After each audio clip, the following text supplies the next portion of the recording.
You are listening to The Brian Craig Show podcast, broadcasting from sunny South Florida. Brian is joined by his wife and co-host, Kathy. Follow Brian on social media at BrianCraigShow.com. And now, Brian and Kathy. Welcome to the program, everyone. I'm Brian Craig, always joined by my wife and co-host, Kathy.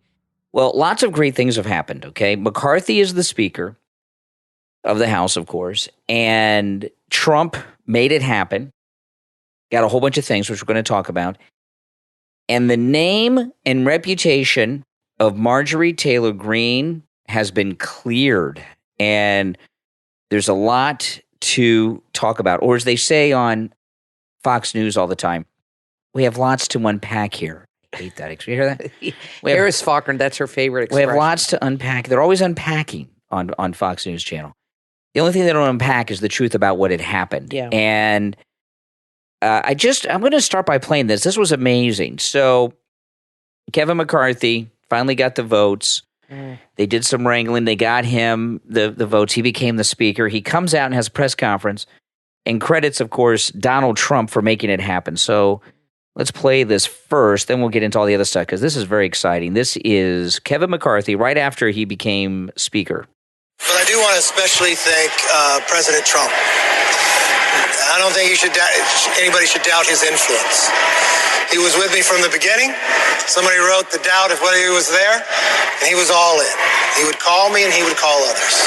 And he really was, I was just talking to him tonight, helping get those final votes. And so, thank you, President Trump. Okay. Wow. Now, there's a lot to say about this. The first thing I want to say is, this is absolutely amazing. And what this tells us, because I know a lot of people out there who are small-minded thinkers, you know, the never-Trumpers, they'll say, well, I thought you were against McCarthy, which I was. You were going against Trump. Absolutely not. Absolutely not. What President Trump was doing here was playing both sides. The MAGA 20 that stood up against Kevin McCarthy were working for Trump. Okay, they were working for Trump. Trump was keeping the MAGA 20 from voting for Kevin McCarthy until Donald Trump got whatever it is he wanted to get from Kevin McCarthy. It seems so. It seems like they were working an angle and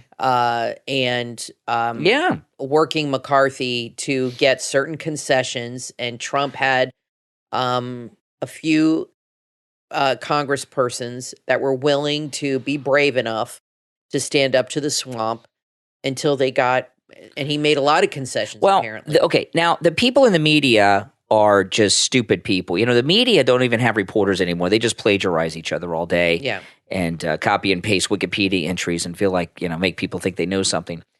Of course, you know, the Freedom Caucus, the MAGA 20 got all kinds of things. They got a lot from Kevin McCarthy, but that's not what Donald Trump was doing. You know, he was doing that, but there's a lot of other things that we don't know about that I promise you Donald Trump got out of Kevin McCarthy. And some of the things, we can only guess as to what they are, but a true investigation into the entire spy operation on him, starting at Trump Tower, the Russian dossier investigation, the January 6th information, a true investigation of everything that the Twitter files have released, and God only knows what else, right? So President Trump got tons of things that we don't know about that he wanted, okay? Yeah. And it's not these things that the Freedom Caucus got all this great stuff too. They got good stuff, but that was not what this was all about. So that's absolutely amazing. Now, Marjorie Taylor Greene had her name just totally cleared, and all of us were wrong about Marjorie Taylor Greene. We've been saying that, okay, she's out there advocating for McCarthy. She's been compromised. She's being blackmailed. There was this story about her having an affair with Brian from Right Side Broadcasting. Yeah, they're using this against her. We speculated a lot about that. Well, everybody did. Yeah. And then... Which I think is normal to do because... Well, what else were we to think? She did kind of a switch and all that stuff was happening. So it was a little suspicious. Yeah. What else were we to think? There was nothing wrong with that speculation because we didn't have a full picture. Just, you know, it's just like with these Idaho killings. Everyone was attacking the cops for not doing it. And then we found out the cops were on this guy like almost right away. Yeah, that's true. So, you know, and so we did not know a lot of information. So this was just amazing. and here's the headline: astonishing moment. Marjorie Taylor Greene hands Matt Gaetz a phone with Trump on the line. That is amazing. As President Trump tried to get rebels, including Matt Gaetz, to switch votes, and she holds up her iPhone, and it says DT, and she hands the phone to Matt Gaetz. He has a conversation, and then all of a sudden he votes present, and then McCarthy, because I'm going to read through this story in a second with Marjorie Taylor Greene on the phone because it's astounding, it's amazing, it's a story. What President Trump did here is the first time something like this has ever happened, okay? Trump's second term has not occurred yet. His campaign hasn't even really started yet, although this may be a part of it. This is the first time, I believe, in the history of the United States that a former because he's a former president right now. He's second term, he's got to get elected in 2024. A one-term former president, even a former president, has never been involved at this level in deciding who the Speaker of the House is. This has never happened before. He gave him direct credit, and it makes me wonder. I know you don't like McCarthy and people's, and I don't think Trump likes McCarthy. Maybe not. Maybe they're very good friends, and they have a relationship that's much more friendly than people realize. And maybe they're working this together. Maybe.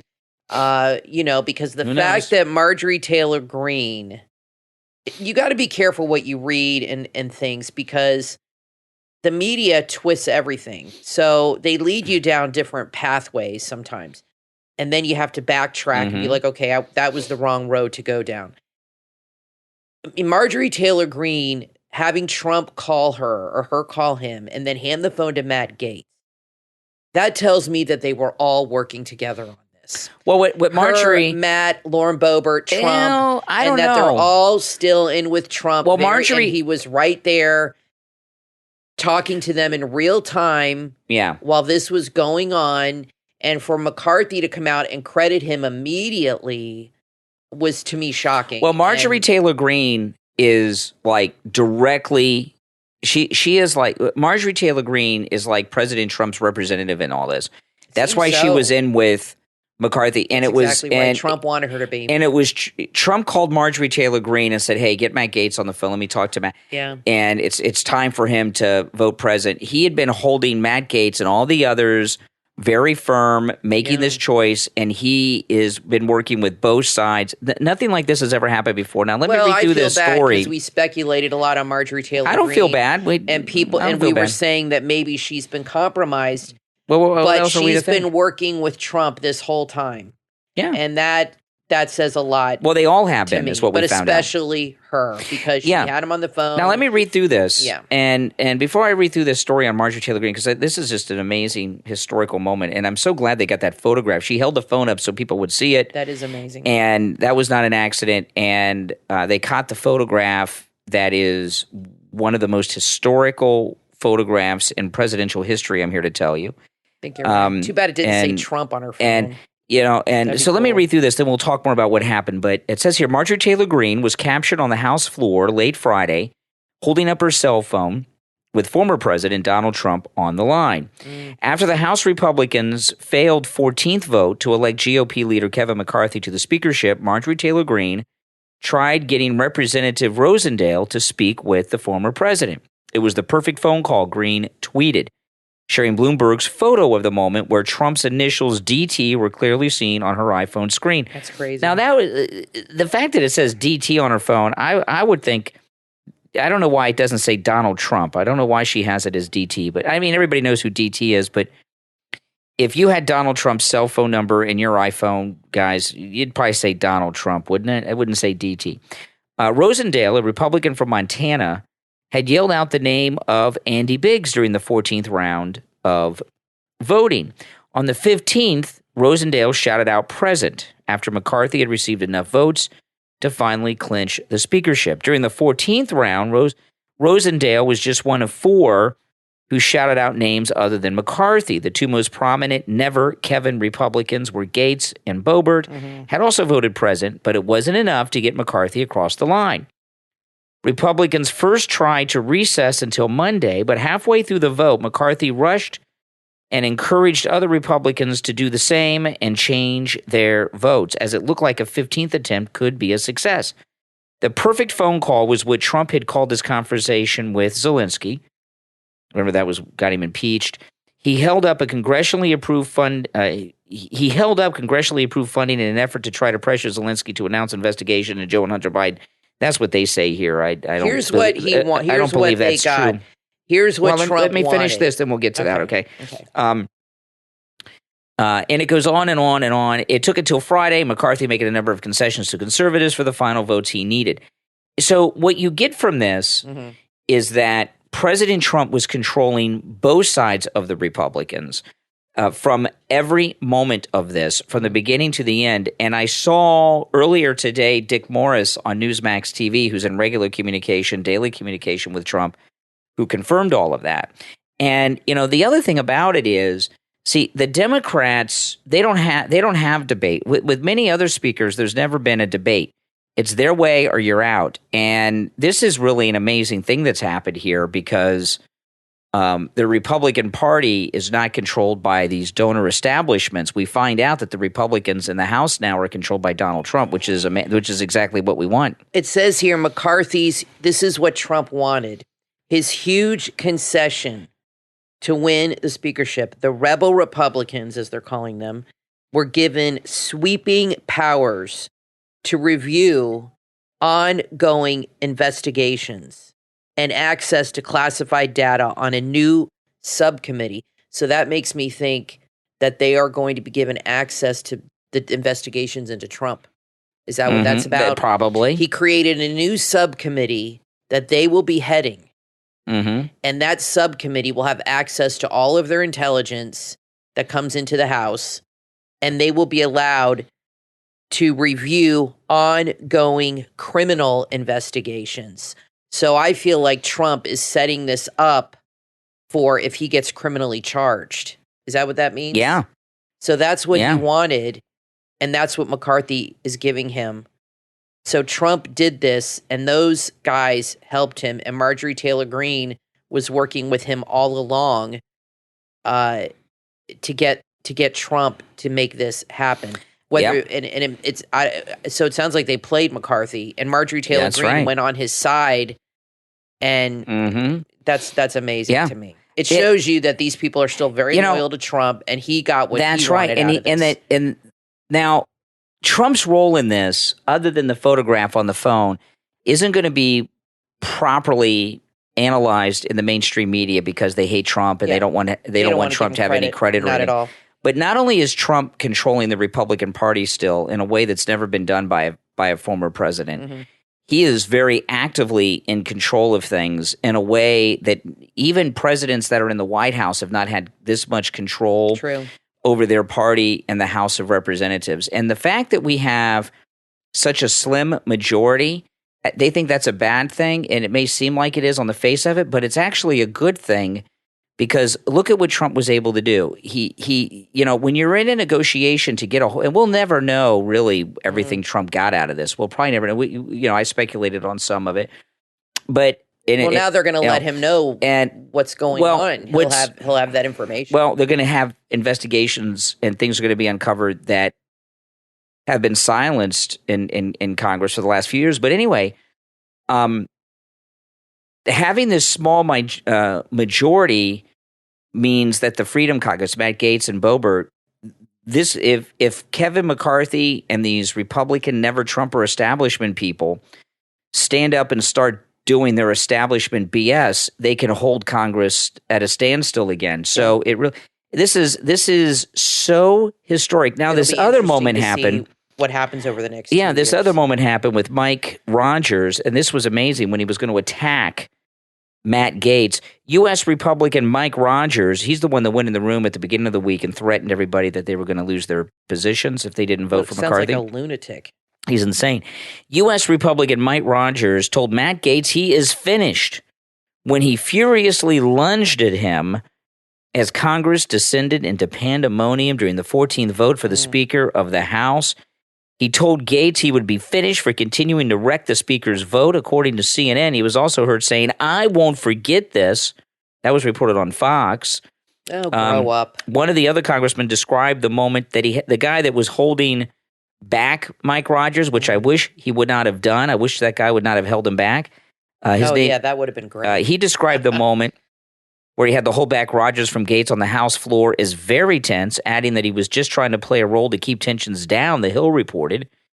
While U.S. Representative for Tennessee's 2nd Congressional District, Tim Burchett, who was in between Gates and Rogers during the confrontation on the House floor, spoke to CNN about the blowout.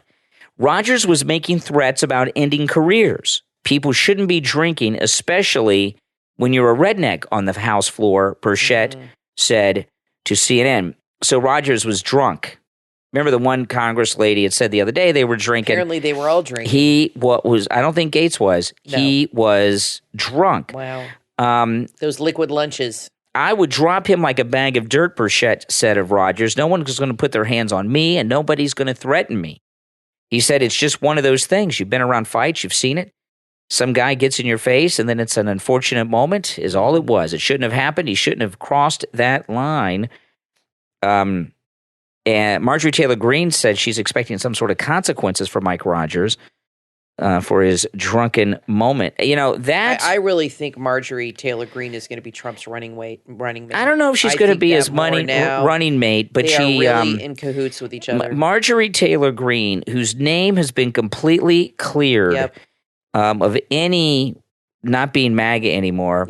Marjorie Taylor Greene is probably one of the people that hold elective office closer to President Trump than anyone. It's good to see that the relationship is still solid.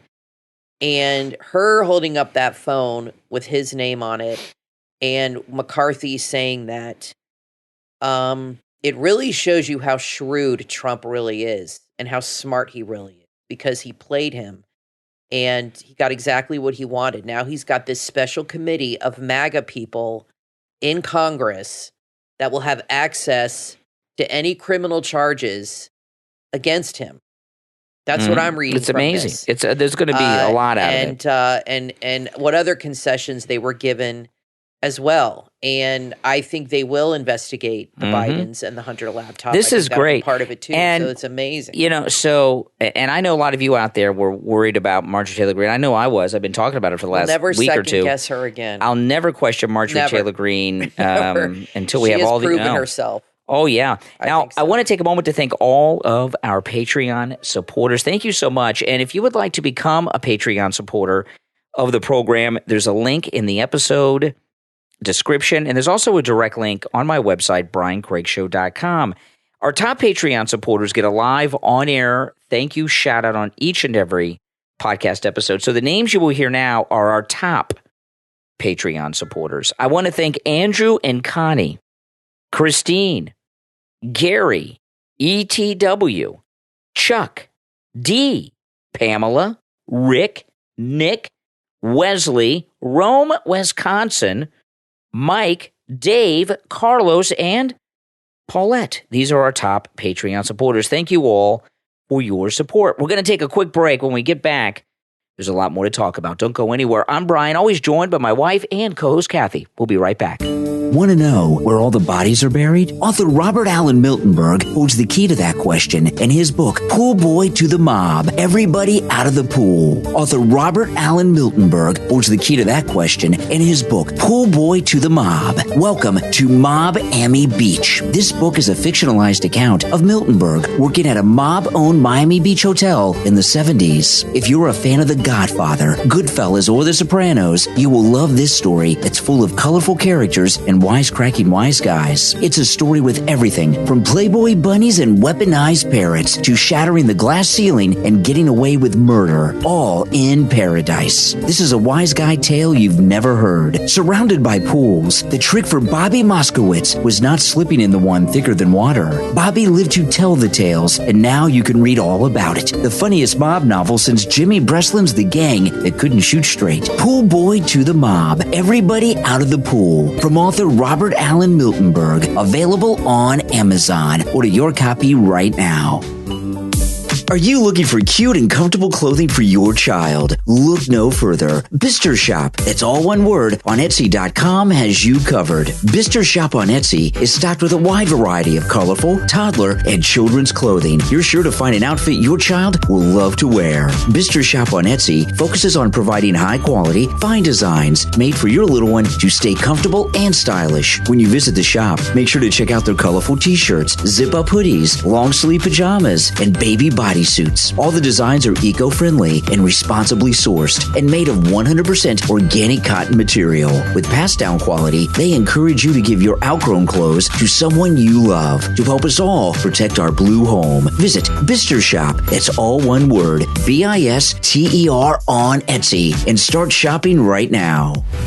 Romance lovers, there's a young adult romance novel you don't want to miss. Fall into a story of friendship, family, and first love. In the book Crescendo from author Allison Sanders, available on Amazon. Lauren Page is an incredibly talented violinist. She's just a summer away from starting her life in New York City at one of the most prestigious art schools in the country. Yet, she's having a difficult time finding that old spark within her. Her fears of self-doubt grow. But when an amateur skateboarder named Connor falls into her, he tries to show her that she's everything she fears she won't be. Crescendo is a page-turning young adult romance novel that you will not want to put down until the very last page. It tells the story of a girl who's trying to figure out her life just before it really begins. From author Allison Sanders, Crescendo, available in Kindle and paperback. Order your copy right now on Amazon.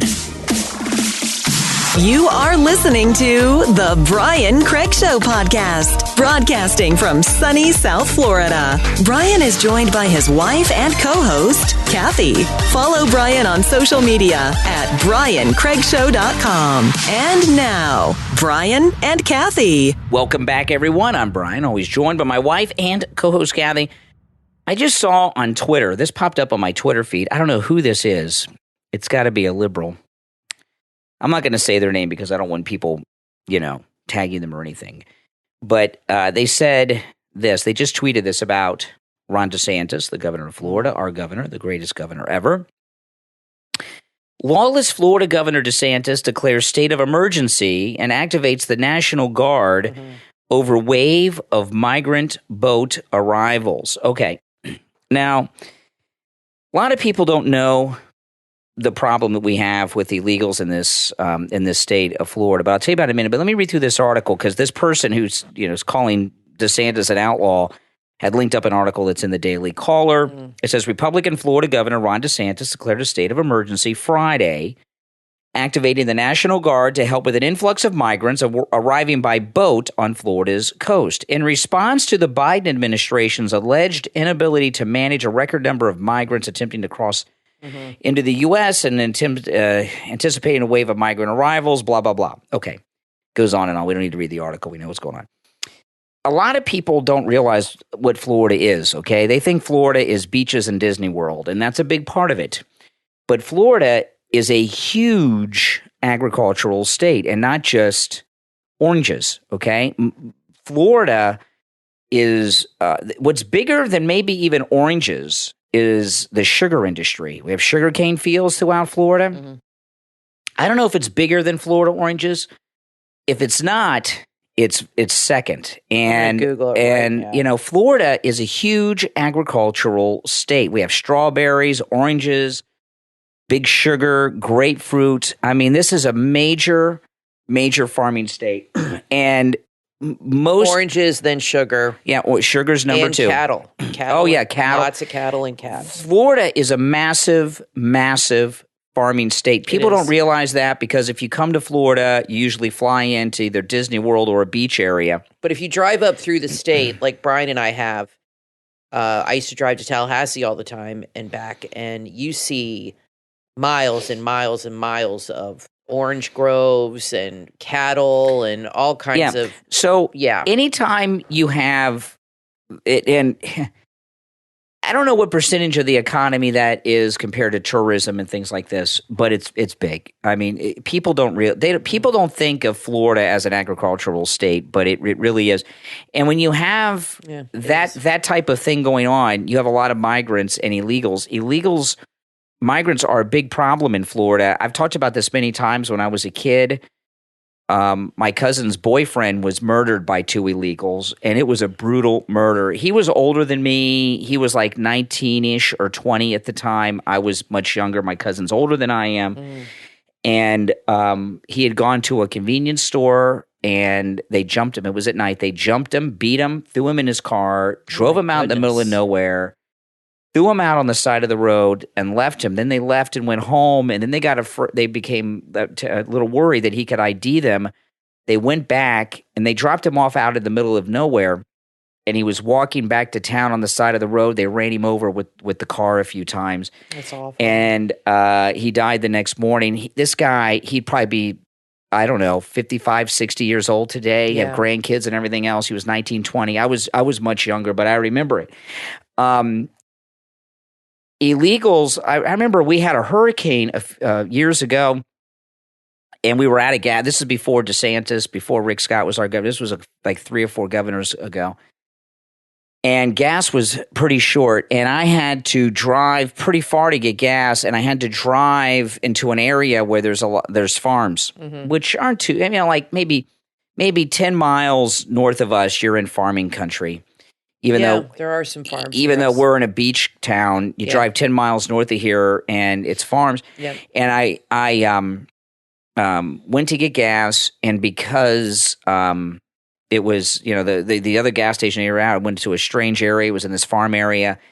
Everything was in Spanish. Everyone there, you could tell they were not Cubans. They were, Latin Americans, illegals, and they skimmed my debit card and just got as many charges as they could, like 10 minutes after I left the gas station.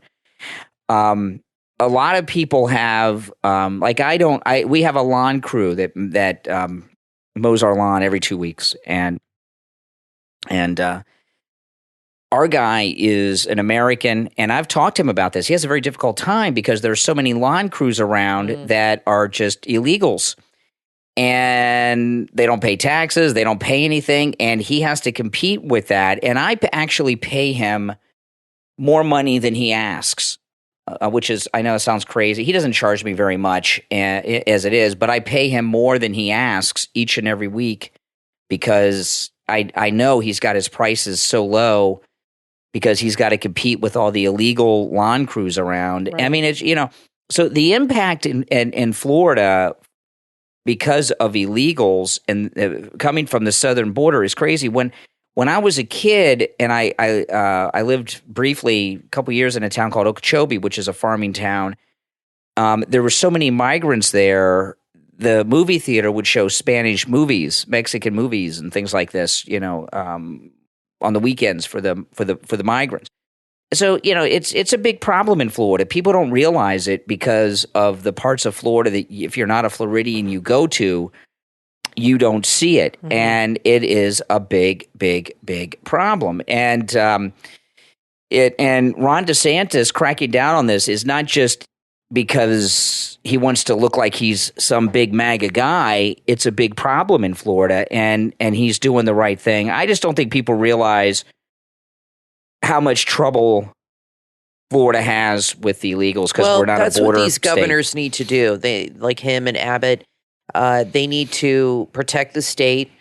They understand what's going on. The president isn't doing a damn thing about it. I know they said he was cracking down on something, but, that just might look good on paper. I don't know if he's actually going to do anything.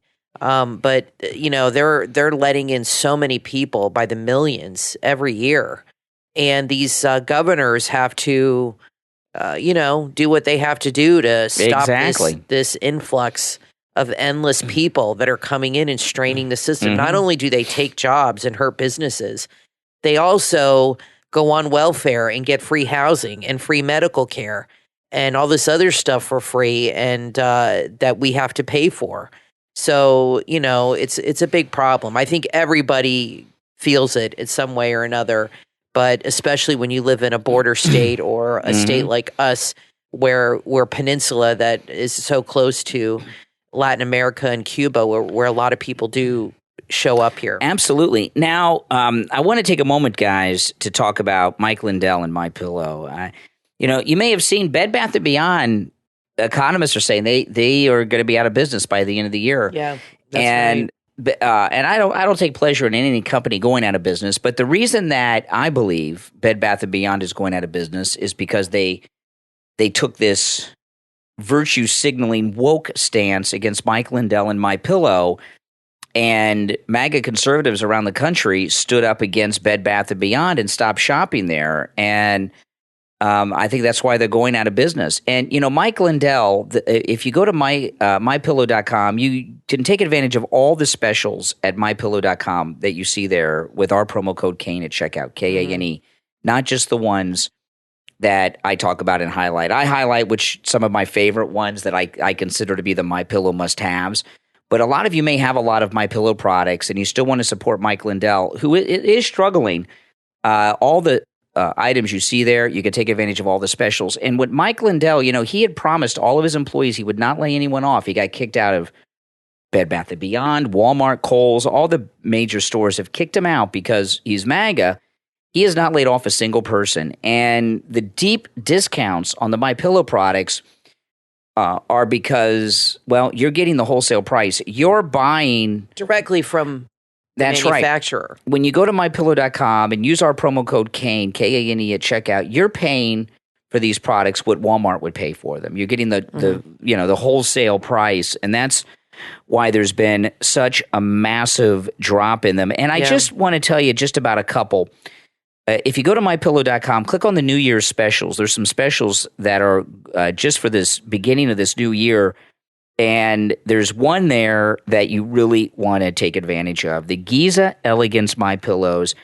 I love those. We have 4 of them. They're my favorite. Yeah. Now the normal price on the Giza Elegance MyPillows, which is an upscale MyPillow, it's the cover on it is of that Giza cotton that the sheets are made out of. They're bigger.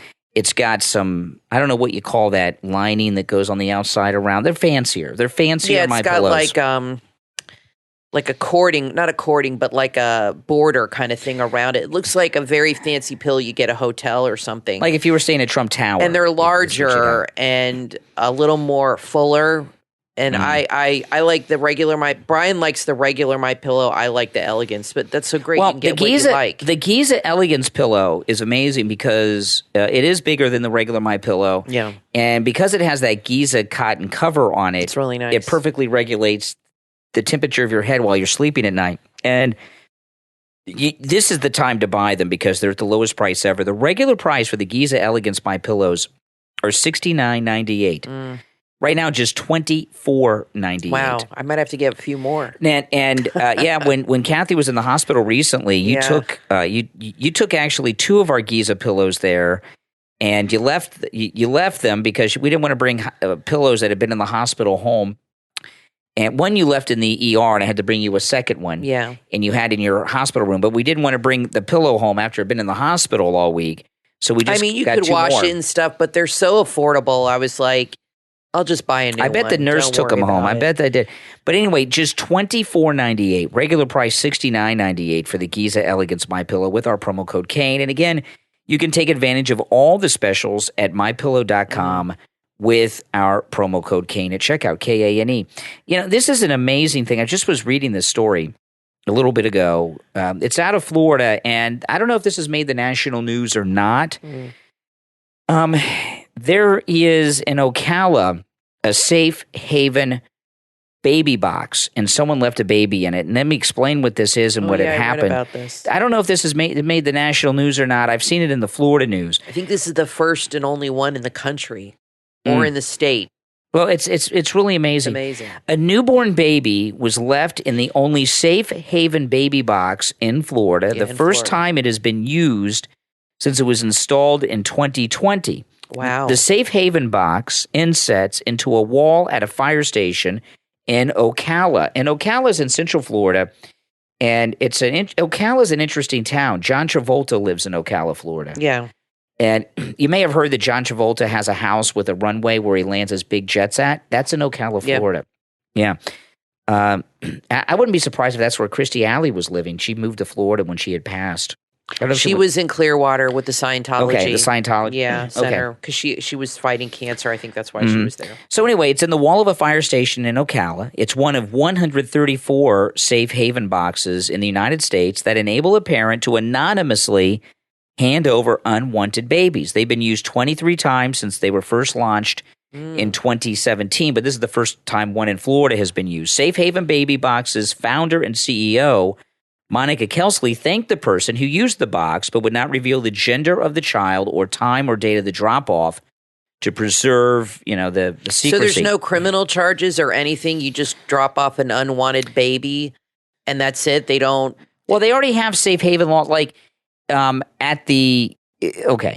They already have I don't know if it's called the safe haven law, but this is in Florida, if you go to any fire station, they may have these at police stations, but at any fire station, you can drop a baby off, no questions asked. At any fire station? Yeah, they have signs up. And in fact, next time there's a fire station down the street from our house, I'll show you the sign. But this is how come nobody ever talks about that when they talk about abortion? Well, this is a different thing though than that, because this has an actual box. You put the baby in, and it's like a drawer. You push it in, and then it goes inside the firehouse. And there's firefighters in there, so they'll get the baby. The way it works without the box, without the drawer, is you have to actually go up to them and say, hey, I want to give you this baby. And I know this seems like a crazy thing, but it saves lives. When I was in high school, a girl that I went to high school with was pregnant, and no one knew, including her mother. And everybody thought she had just gained a lot of weight. And she had the baby at home when no one was home, and including her parents. She put the baby in a shoebox in the closet. Oh my goodness. Her mother came home and found her, passed out, blood everywhere, and heard the baby crying. And I don't know if the baby made it or not. It's been a long time, and I don't know. When you hear these stories, you don't get the whole story. But isn't that crazy? And I think it's a good thing. Because there's a lot of young women that don't know what to do, but I wish they would promote this more. I didn't know they had these boxes, and I think they need to have more of them, and hook these babies up with adoption attorneys that can get them into good families right away. Yeah, the New York Times published a story that was critical of baby boxes. Of course. They'd rather the baby be aborted, I guess. Correct. Yeah. Give me a break. Yeah, that's right. The New York Times that makes no sense. Called it a concept dating back to medieval Europe. It described them as being a conservative initiative designed to oppose abortion and to place greater emphasis on adoption instead. Well, God forbid. They'd rather the baby be murdered. That is so messed up. This is the thing about liberals, okay? They don't say they're pro-abortion. They say they're pro-choice. But that's a lie. They're only about one choice. The woman can't make a choice to do this with her kid? It's a choice. They'd rather have the abortion. I mean, I don't understand how abortion is a better option than this. This, you're giving the baby life and an opportunity, and we all have the right to life, liberty, and the pursuit of happiness. And they're giving that baby a right to live and putting it in a place that's safe. So obviously they care about the baby because they're putting it in a safe place. They're not leaving it in a dumpster like in that movie with Halle Berry. They're putting it in a safe place where they know it will be taken care of. So obviously they care about the baby. How is that not a better option than ending the baby's life? Liberals are messed up people. That is the most twisted logic. It is, isn't it? This is how it works. When surrendering their baby, a parent opens the metal door to reveal a temperature and air-controlled environment.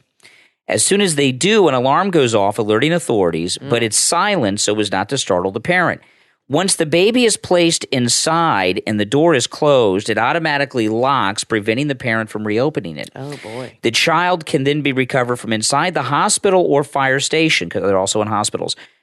The average amount of time a child is inside the box is less than 2 minutes. A safe haven box costs $10,000. And they're all over the country. That is amazing that's legal, that you can drop off a baby and it's like... And not be prosecuted. Yeah. Yeah, you're not, but like I said... But if abortion is legal and you're ending your child's life, why not? I know you can do it at fire stations in Florida. I'm assuming hospitals too, even though they don't have the box. So if you have a baby and you go to the fire station down the street from our house, and you turn in a baby, there's no questions asked because they want to save the life of the baby. A lot of time, people like this girl I went to school with was afraid to tell anyone that she was pregnant. She thought she'd get in trouble, and that she put the baby in the box in the closet. You know what I mean? If they had this back then in the 80s, maybe she would have gone to the fire station or the hospital or something, and maybe and things would have been taken care of. So this is an awesome thing. And the New York Times, I'm so glad the New York Times showed their true colors there. Sickening. They're not pro-choice. They're only for one choice.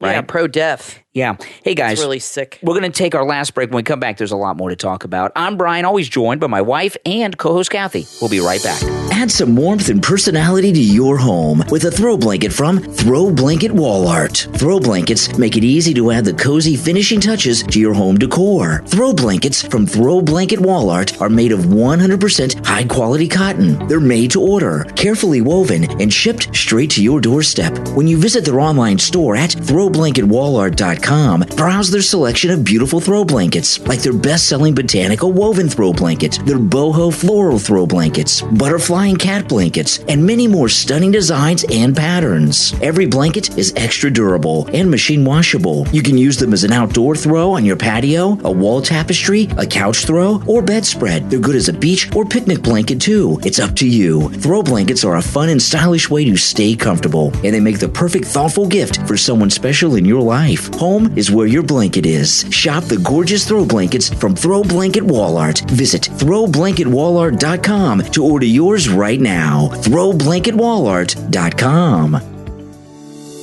Effectively motivating, inspiring, and leading engineering professionals is about putting people first. In today's world, effectively motivating and managing highly intelligent technology professionals is challenging. Arm yourself with the knowledge and tools you need to become a highly effective and motivating engineering team manager with the book Leadership with a Purpose, Motivating Your Engineers by author Robert D. Murphy. Engineers working in the modern-day workforce are becoming increasingly more informed about their careers and employers, making employee retention a full-time job. This is your guidebook to effectively motivating, inspiring, and leading professionals at all levels, keeping them happy and loyal to you. When you read Leadership with a Purpose, you'll learn how to establish a healthy engineering culture, how to cultivate it, and how to build trust with your teams. Give yourself a roadmap to successful leadership with Leadership with a Purpose, Motivating Your Engineers from author Robert D. Murphy. Available in Kindle and paperback. Order your copy right now on Amazon.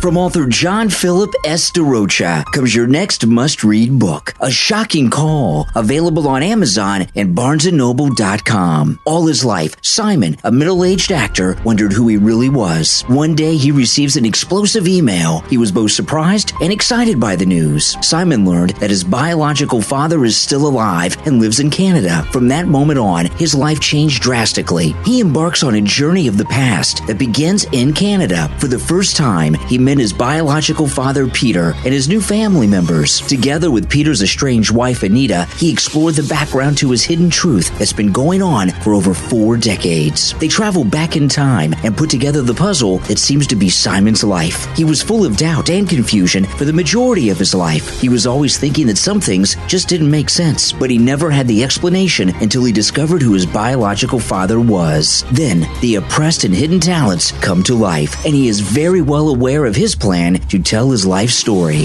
A Shocking Call can help others in similar situations dive into a child's world, the fears, the pain, and possibly suffering less when they see the positive side of discovering the truth. Order your copy of A Shocking Call from author John Philip S. DeRocha. Available on Amazon and BarnesandNoble.com. You are listening to The Brian Craig Show podcast, broadcasting from sunny South Florida. Brian is joined by his wife and co-host, Kathy. Follow Brian on social media at BrianCraigShow.com. And now, Brian and Kathy. Welcome back, everyone. I'm Brian, always joined by my wife and co-host, Kathy. So Trump released a statement through his campaign. He said school districts that push critical race theory and gender, he calls it gender insanity, will lose federal funding. You know, he needs to run on stuff like that. Yeah, this is an amazing thing, okay? This is an amazing thing. He just got the Speaker of the House elected, right? Selected, elected, however they, elected. He did. I mean, Kevin McCarthy said he made it happen. So that means already this gender insanity and the critical race theory are done, because the House of Representatives, out of every, the House of Representatives only obviously just one half of one branch. But the House of Representatives is the most powerful, other than the presidency, is the most powerful because they control the spending. Yep. And the House of Representatives, I know they got this omnibus bill and all that stuff. That money's, but that's done. But for the next 2 years, Donald Trump and the MAGA Republicans that just made Kevin McCarthy the Speaker of the House control the federal treasury. And this can be cut off. And let me tell you this, okay? I really want to, we're in a post-racial society. It has all been settled. And the liberals are dredging this stuff up. I saw on Hulu, we have Hulu, which, we don't watch Hulu that much. We probably should get rid of Hulu. Hulu has a new documentary coming out on that 1619 Project. I saw the trailer for it on Twitter the other day. And, the 1619 Project is an awful thing. I am a student of history. I have a degree in history. I love history. I read and study history still today, and I'm fascinated by it. But what they're trying to do is rewrite history. And what the 1619 Project is this. The founding of the United States obviously was 1776 with the Declaration of Independence. And less than 100 years later, slavery was eradicated. And in that 90 years or so that there still was slavery, there was a very, very bloody battle before the Civil War. And I'm not even talking about the Civil War. There was 80, 90 years of hardcore, sometimes very bloody conflicts. And go look up bloody Kansas, okay, guys? Oh, yeah. Over the issue of slavery. It was always an issue. It was always a controversy. Many people died trying to end it. Yep. Some died trying to maintain. I'm talking about before the Civil War.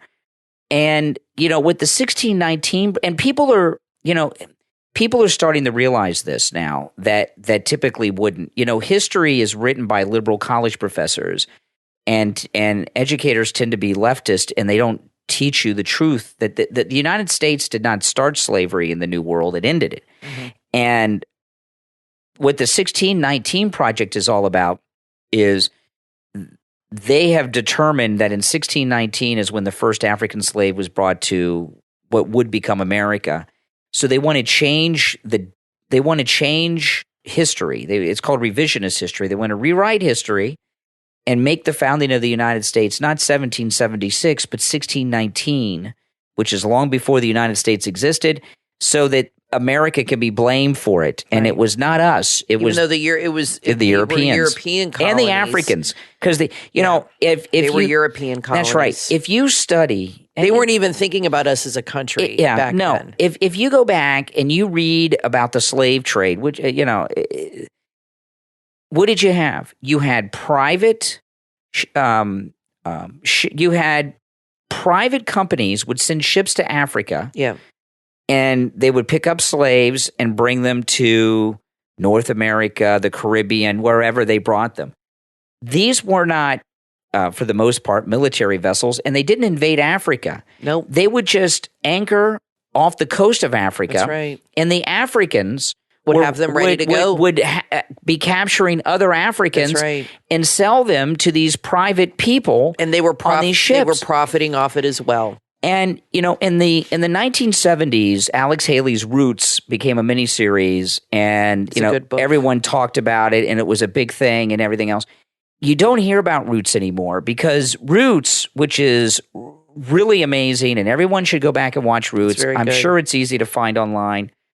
Roots begins with Kunta Kinte, LeVar Burton being captured in Africa by other Africans and sold to a slave transport ship that was captained by Ed Asner, liberal jerk, Kim Guilfoyle's ex-father-in-law, crazy as it is. And they don't want that story told. No. If the Europeans had invaded Africa and went around Africa capturing Africans, and it'd be a different thing. No, the African tribes were just as complicit. There would be no African slave trade if it was not for those African tribes that were rounding people up and selling their own people to the Europeans. They were part of it. They were a big part of it. And it was a horrible thing.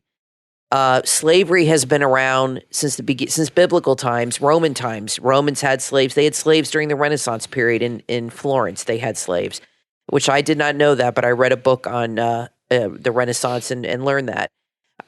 Slavery is still around. They have sex slaves. They have white slavery. They have slavery with these people in sweatshops working for 50 cents an hour or whatever. That's a form of slavery. It still exists today. People take advantage of each other, and it will probably always be around. It is part of human history. It is not just part of American history. It is part of human history. The Jews were slaves. They built the pyramids. You had, like I said, Romans had slaves. You hear about it in the Bible. They talk about people having slaves. There's even rules for how you treat your slaves in the Bible, and how you should honor your master in the Bible. That talks about that too. Jesus even talked about honoring your master because slavery was such a part of the culture back then. So it is a part of human history, unfortunately, but it is. Yeah, and what really burns me about it is, right now, because of Joe Biden, there's a slave trade going on in the United States. There's a labor slave trade coming with Latin Americans, the illegals. There's a sex slave trade going on, and who knows what else. And they're not talking about that. They're talking about things that were over a couple centuries ago when there's slavery going on in this country right here and right now. And it's being done by the Democrat Party. The same people that are telling you critical race theory is of primary importance to education are the ones that are responsible for the slave trades that I just mentioned that are taking place, including a slave passage from the southern border from Latin America to the United States. And that doesn't seem to faze them at all. Now, listen, we're out of time for today, but we will be back next time. I'm Brian Craig, always joined by my wife and co-host Kathy. Thanks, everyone, for tuning in. And we will talk to you next time. Discover the wisdom and fun in word learning. Dictionaries only give a basic understanding of words. Add the benefits of a visual dictionary to your language learning toolkit with the CHAM 20,000 Vocabulary 1. From author Yawen Zhang, CHAM 2000 Vocabulary 1 explains the meaning of over 5,400 words using images and diagrams. This provides you with the knowledge you need to gain a deeper understanding of language. This dictionary is an invaluable resource for any language learner, explaining both concrete and abstract words. If you're having trouble understanding the abstract concepts conveyed by words, this visual dictionary is the key you've been missing. Grow and strengthen your understanding of language with the CHAM 20,000 Vocabulary 1 from author Yawen Zhang. Order your copy from the Google Play Store or by visiting pubu.com.tw.